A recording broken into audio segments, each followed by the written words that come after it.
all my chesties and those at home. This next video is way overdue, and I'm so excited to see it for myself today. This is Elvis Presley, King of Kindness. Now, right away, Elvis had so many people that loved him. And they loved him not only because of his music, but because of his sincerity. And then the stories you guys have told me about Elvis, and it's so overwhelming, like it's heartfelt. So I'm super excited to see what this video is about and what they have to say. If this is your chest request, I want to thank you sincerely. For those who are new, go ahead and crystallize that like button, subscribe to the channel for more reactions. But let's go ahead and jump right into it.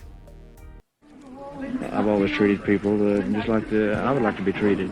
I try to remember that. That's all. It's simple. It's no problem. It's no big effort that I put forth. Yeah. That is so true. Elvis Presley was not only one of America's most iconic entertainers, he was also one of the most charitable celebrities to ever live.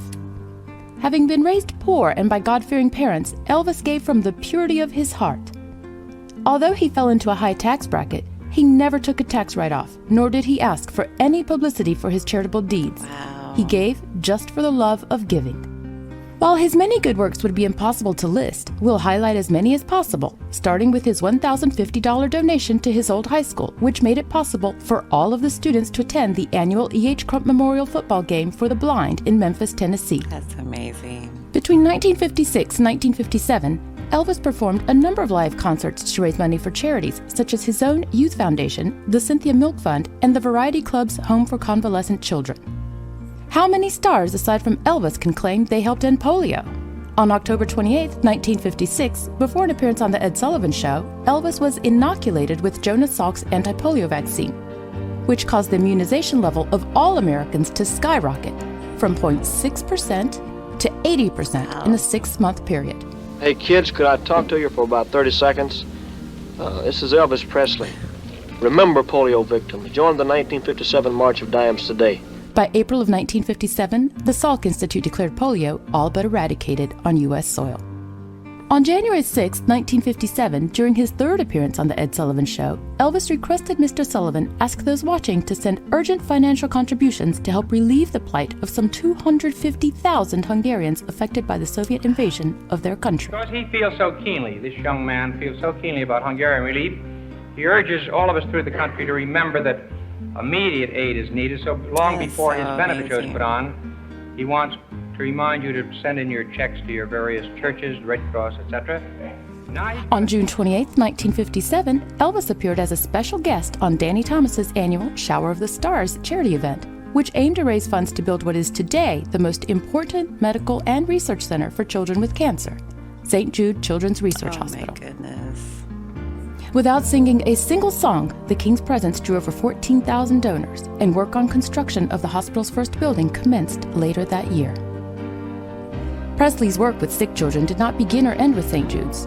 Before being drafted by the U.S. Army, he often visited hospitals to comfort children faced with life-threatening illnesses, and donated the hundreds of stuffed animals that he had received from fans worldwide to them. One of Elvis's most memorable moments was recorded in the early 70s when he fulfilled the dreams of 8-year-old Denise Sanchez, who passed away soon after a visit from Elvis and her attendance at his concert. Could you sing me a special song, please? I sure will. Okay. How about it? Oh, thank you so much. Elvis would often visit with Graceland's secretary, who, among other tasks, sorted his mail.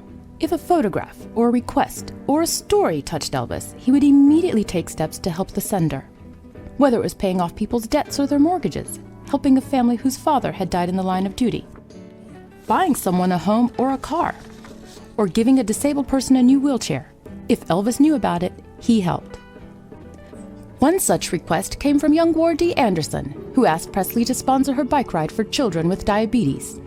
The King responded by pledging $5 per mile, which was much higher than the going rate of 5 cents per mile. Wow. During his lifetime, Elvis donated a number of vehicles for his good causes, including a red Ford Thunderbird to the March of Dimes and one of his own Rolls Royces to a charity for mentally retarded children.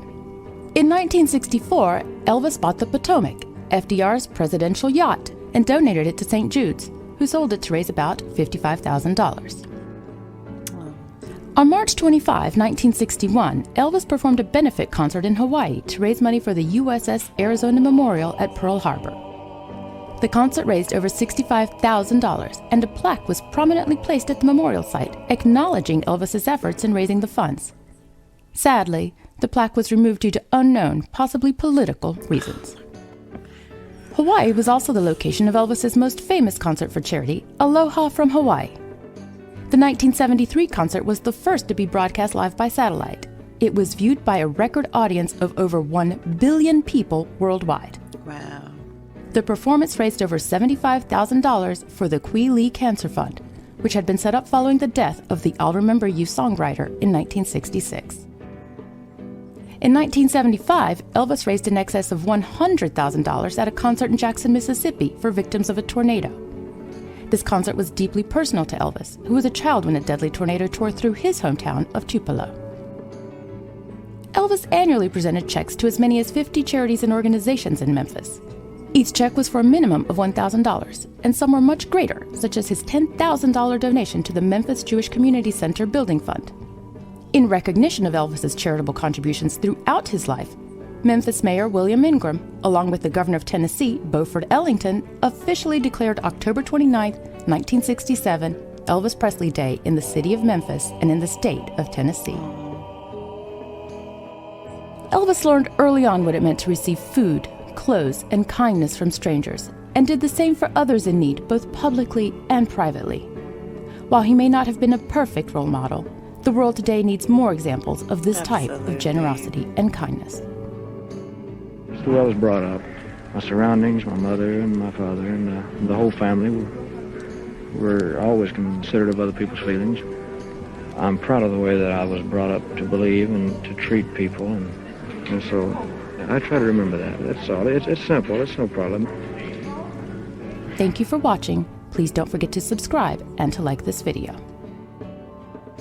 Oh my gosh. I mean, just... For me, when you watch these type of videos and then you look at today's society, it's a little hard to not want to be upset or sad. I mean, Elvis Presley himself said how simple it is. It's so simple to share a little bit of love, kindness, charity. I mean, it's so simple. But today's society, it's a lot of people before us, had they known how society is today, it's just devastating. It's very devastating. Now, for the most part, I know there's still good people out there. All my chesties, you know, there is so much more good people out there than what the news and everybody portrays. But the bad that is going around in the world, it really ruins it for everyone. There's still so much more amazing people out there that has that same quality in life, that has that same mentality, you know. But we need more. We definitely need more. You know, and together, I believe we all could do this. But we have to work together. Elvis Presley has certainly given and had a big heart for everyone. Everyone. And it seems like he pretty much covered all grounds of the people's needs, you know, publicly or personal, you know, and he had that kind of a heart, you know, especially when you've been there before and you know what it's like. Your heart is just more sincere, even to the fact that you might have people give,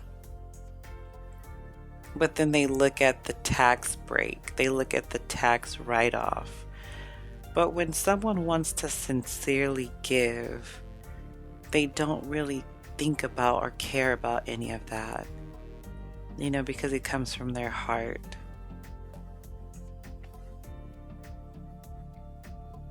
To the chestie that requested this, I definitely appreciate it.